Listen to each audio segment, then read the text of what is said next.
তুই এক্ষুনি চলে যা, আমিও তোকে ভাত দেবো না। মেয়েটার 4 দিন থেকে জ্বর এসে পড়িয়াছে, একটা ওষুধ কিনতে আর ক্ষমতা নয়। এই দোকান চালিয়ে যে এত টাকা ইনকাম করবো সেটা লিখে মদ গিলবে। তোর মেয়ে তুই দেখ গা, আমি ওইসব দেখতে যাবো না। দেখবো না তো দিদির বাবু থেকে বলে চলো।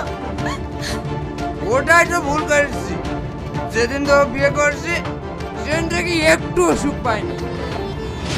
তোমার কপাল ভালো যে আমাকে বিয়ে করেছিল, অন্য কোনো মেয়ে হলে তোমার মুখে চাটা মেরে চলে যেত। তুইও যা না, তুই যদি নিজে থেকে না যাস তোকে আমি তালাক দিব।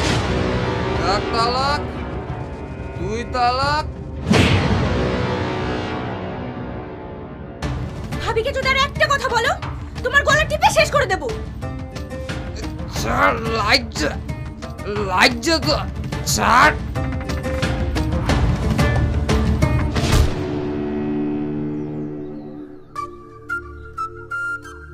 এ কি, আমাকে একটা মেয়ে ধরে মারলো আর তোমরা দাঁড়িয়ে দাঁড়িয়ে দেখছো?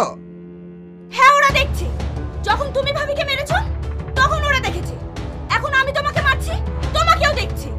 এদের কাজ হচ্ছে পরের বাড়ি ঝামেলা থেকে আনন্দ পাওয়া। কি হয়েছে ভাই, ভিডিও করছো? পরের বাড়ি ঝামেলা ফেসবুকে পোস্ট করে অনেক ভিউ পাবে না?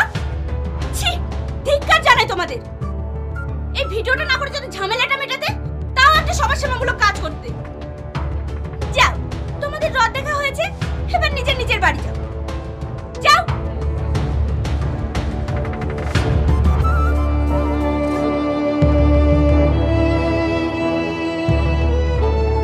কেঁদো না ভাবি, যে পুরুষ তার বউ বাচ্চার খেয়াল রাখে না, নারীদের সম্মান করতে জানে না, তাকে তুমিও সম্মান করবে না।